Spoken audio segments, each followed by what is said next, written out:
It's time for local stories from across the East. Local food. Local fashion. Local businesses. This is your home for local. This is the East's Daily Download on Eastern North Carolina CW. Hello and welcome to the East Daily Download. My name is Mark. I'll be your tour guide on this adventure across the East. Today we are on location. We thought we would get out of the studio and come to the Greenville Town Common. I'm currently on the fishing pier on the Tar River right here behind me. It's a beautiful summer day. If you have the opportunity to get out and explore, whether it's the Uptown Common or the Greenville Town Common in Greenville, or anywhere you are, get out to a park, because remember, things might be closed, but nature's always open. So this is a nice spot here. As you can see, the river behind us. And you know, we are going to do a lot of cool stuff today. And one of those things is getting into the show right now and checking out this first story. So let's take a look, and we'll be back here in a little bit at the Greenville Town Common. Take a drive along South King Street in Windsor, and it's hard to miss the crowds coming and going. It's very important to be here in Windsor. This is the Heritage House restaurant. Oh my goodness, it goes back for years. Back 27 years to be precise, a place that hits the spot for locals. I think of good home cooking, I think of good service, and I think of what they do for the community. First up on the menu, the food. Well, they're going to always get Southern food, and it's real Southern food. Rachel Pierce owns the Heritage House. Her love for cooking came at a young age, growing up on a farm right here in Bertie County. I did not like to be out in the tobacco fields, so I had an option of either staying at home and cooking or being out there in the tobacco fields. So that's how I learned to cook. And a lot of what she cooked back then is on the menu here today. Fried chicken, collards and cabbage, and string beans. Just to name a few, more than a dozen vegetables and 5 different meats can be found on the buffet daily. But there's also lighter fare. I usually get a salad. I am saying a lot to you. I usually get a chef salad, add grilled chicken or shrimp. Windsor native Waylon Bridges as a Heritage House regular. So it's probably about 3-4 times a week, to be honest. We have people come for breakfast, lunch, and supper. So yes, the food is good, but that's not all they're serving up here. Yes, it is. It's more than just a meal. It's fellowship, too. Everybody has a good time, and when you come out here, you always find someone that you can talk to. Even the girls that work in the restaurant are so friendly. Rachel has good waitresses, a little redhead up there at that cash register that waits on you and knows what you want before you can get in the door half the time. Good service. And it's those happy customers that makes the long hours worth it for Rachel. I honestly love it. And I'm older, but I thoroughly love it, and I'll never quit. I'll never quit. It's just the right recipe for Bertie County natives who aren't shy about sharing their love for a place they call their own. Hey, come through. Come through. I'm trying to tell you, you will not be disappointed. You will not be disappointed. Good food, excellent people, good customer service. I'm trying to tell you, you will not be disappointed. Organizers of the Horizon program at the Oakmont School know that many families are not equipped for remote learning. This could cause children to fall behind. The school's workers are putting in time over the summer to make sure these students and their families have the tools that they need. The Horizons program is aimed at helping low-income students get a chance at better education. It also provides students with instruction in social skills and gives families food to keep their students' minds and bodies full over the summer. Horizons started at Oakwood School 5 years ago. It was the first program of its kind in North Carolina. Organizers say they want to give students skills to open the doors for them in life. The national mission of Horizons is to reach students who come from under-resourced areas. Students aren't getting the resources that necessarily everybody else around them is getting. So our focus geographically was to help those students and really just give them those equitable opportunities. Executive Director Chris Arnold says they have received great feedback this summer from the students' families. Parents send in videos and photos of students doing their work and interacting with their teachers. For more about this program, you can head over to WNCT.com and our online originals page. I'm Emily Severidge, 9 on your side. Watch your local WNCT 9 in your side news on our live stream on WNCT.com or on our mobile app.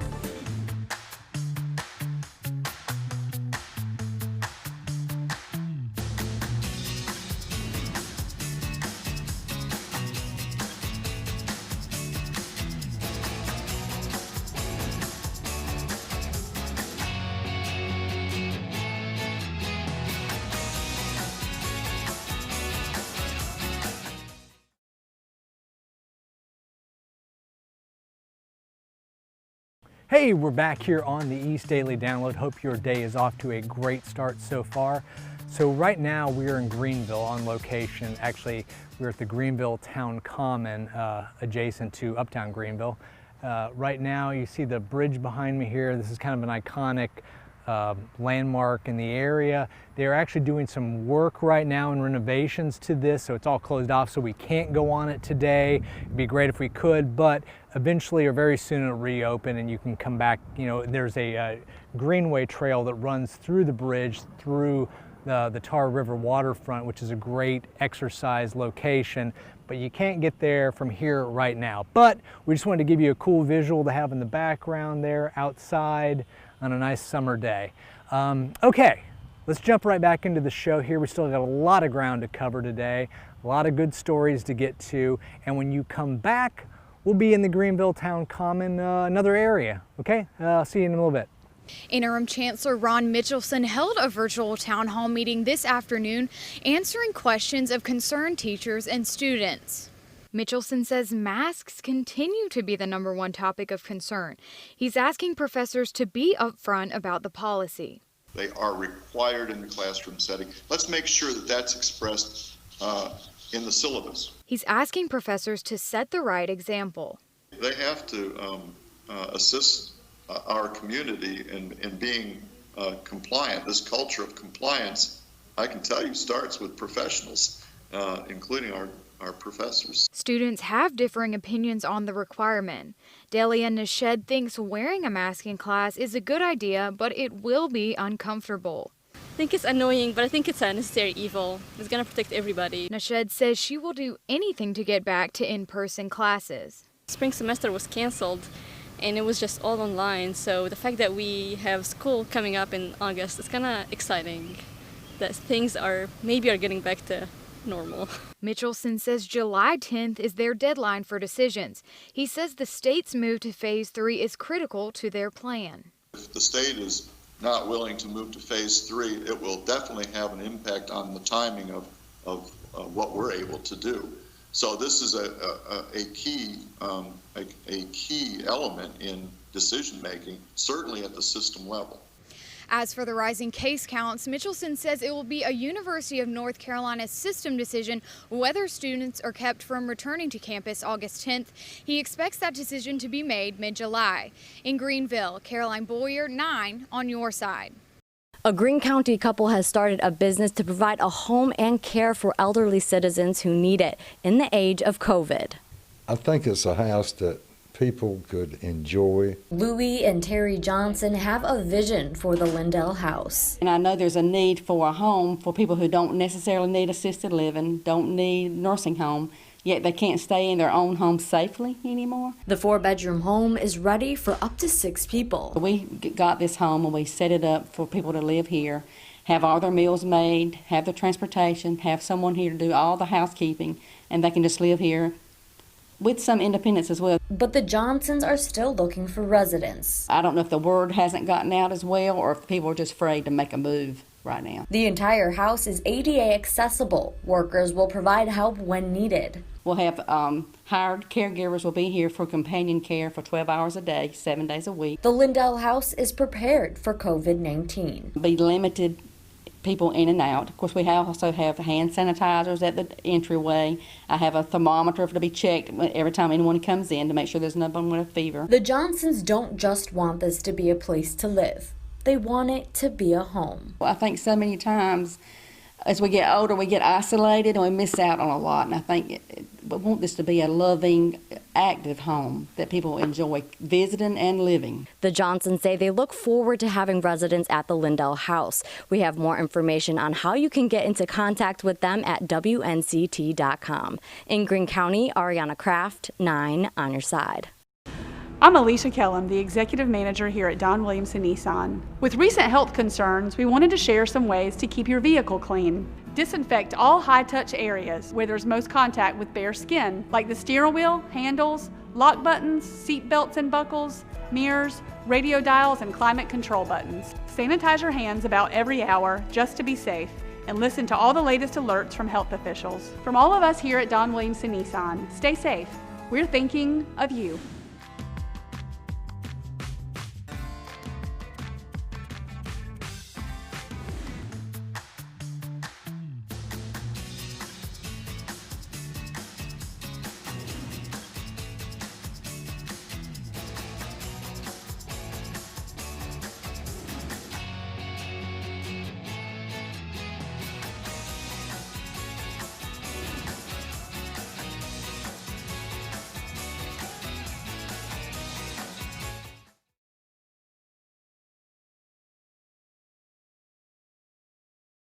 Touchdown Friday, yeah, that's good. Ah, there we are, the East Daily Download. Oh, hey everybody, welcome back to the East Daily Download. I'm here at the Greenville Town Common, just adjacent to Uptown Greenville. And it's a nice summer day, walking along the waterfront here of the Tar River, and I thought what better thing to do than get my phone out and watch some of the East Daily Download.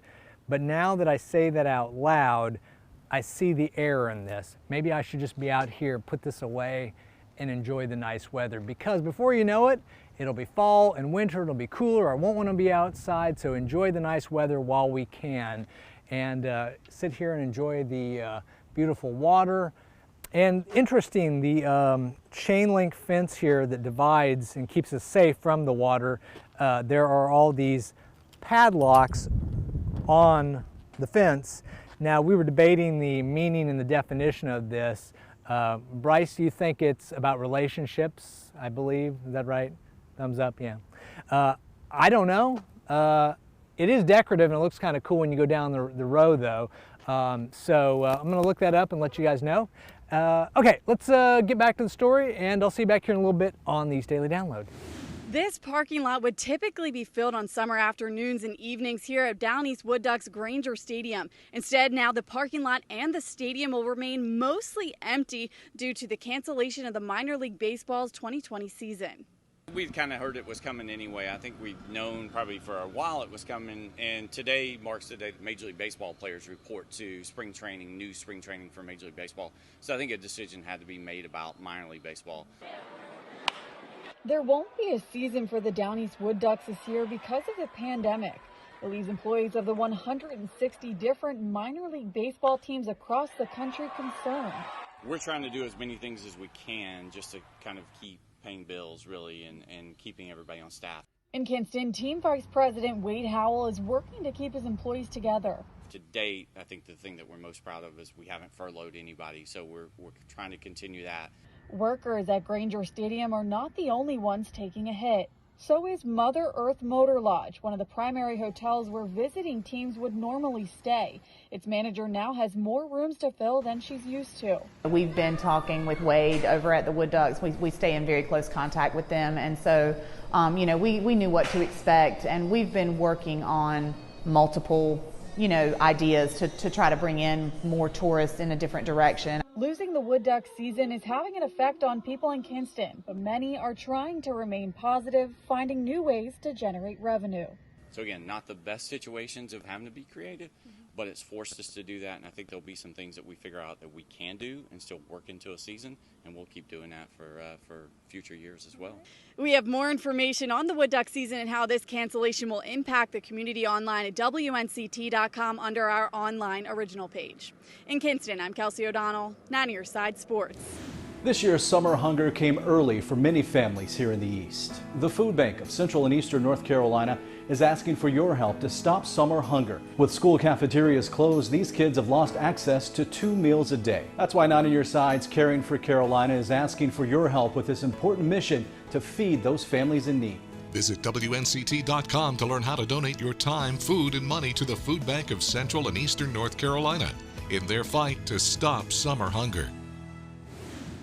The coronavirus hasn't stopped the Grand Ole Opry from making music. Vince Gill and Reba McEntire are the latest country stars to sign up for a live concert out of Nashville. The two will be on stage together, but with no fans in attendance.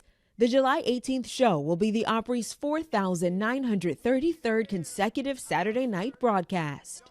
The upcoming SpongeBob SquarePants movie is getting the big-time soundtrack treatment. A music video for their first single, Agua, by Tiny and J Balvin was just released. The SpongeBob movie, Sponge on the Run, will also feature songs from Snoop Dogg, Cyndi Lauper, Weezer, and others. The movie's planned release is early next year. Dolly Parton, Lil Nas X, and Lena Waithe are among the big names slated to appear at the revamped GLAAD Media Awards. The coronavirus forced the LBGT advocacy group to cancel not one, but two ceremonies earlier this year, first in New York, then in Los Angeles.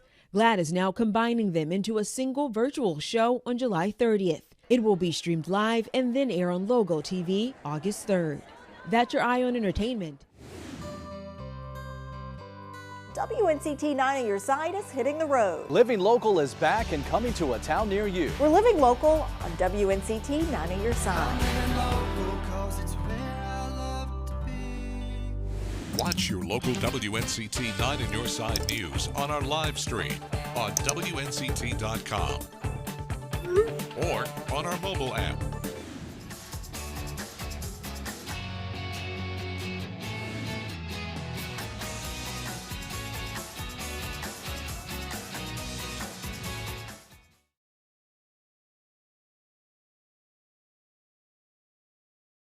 Emerge Gallery is hosting a virtual exhibition called Black Voices Matter, featuring visual art and music.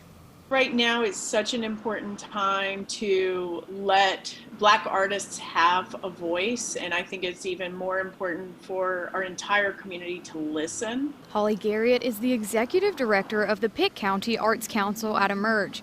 Garriott says when the gallery's windows were broken during protests, they knew they wanted to commission Black artists to paint the boards. The arts is such a powerful and constructive way to get artists' voices and emotions out. And we really feel like the public art on our building is so strong because it doesn't matter what your beliefs are or what your background is. When you pass the building, you know, when you're walking by the building, you're going to have to interact with that public art. Now that art is part of a virtual exhibition highlighting Black art. The gallery is also holding virtual performances on Friday as part of its African American music series. African American music has always, been a voice to part of our community where a lot of times they haven't been heard or haven't even been allowed to talk. COVID-19 is putting a strain on artists. Emerge Gallery has a relief fund with 100% of the donations going to help local artists. They can't perform, you can't go to see a concert or live music, and our visual artists who have been teaching or selling their work in galleries are not able to do that. And so it's been a real challenging time. A face mask is just the beginning of things you can make at home to keep you and your family protected during the coronavirus pandemic. Here are some other ways people are getting crafty at home with safety in mind. If you have access to a 3D printer, there are all sorts of gadgets you can create to make those face masks more comfortable. My CNET colleagues have built magnetic clips, ear savers, and strap clips to help keep those masks wearable all day long. The 3D printer can also fabricate parts for face shields. A simple Google search can turn up printing instructions, or visit cnet.com.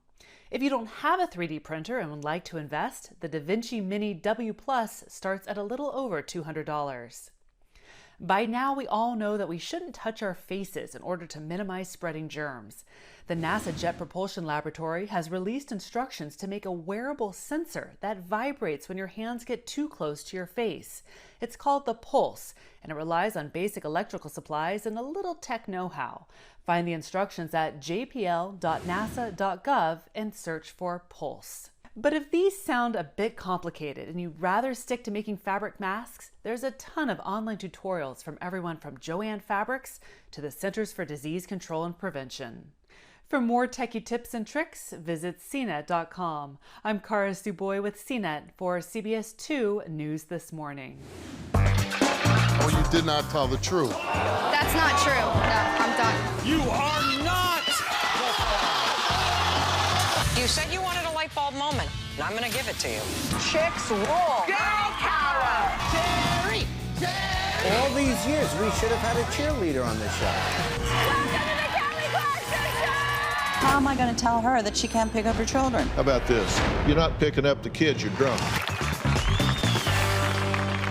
Here at Methodist Home for Children, our work is always essential and the need is always growing as we continue to take in children. Now, more than ever, we need loving foster homes willing to provide safe, stable homes and donations to fight abuse and neglect in the Pitt County area. See how you can foster or help by visiting mhfc.org today. Change a life for the better with Methodist Home for Children, because every child deserves a chance. Oh, well, that is going to do it for this episode of the East Daily Download. Hope you have a great day ahead. Don't forget, get out while you can while the weather's nice. It's nice and summery outside. Before long, it'll be cool, and you won't want to come and lay out in the grass in the town common or anywhere else. So enjoy it while we have it. It's nice and quiet and peaceful here right now, so I'm enjoying this. And yeah. We will be back tomorrow with you with a new episode of the East Daily Download.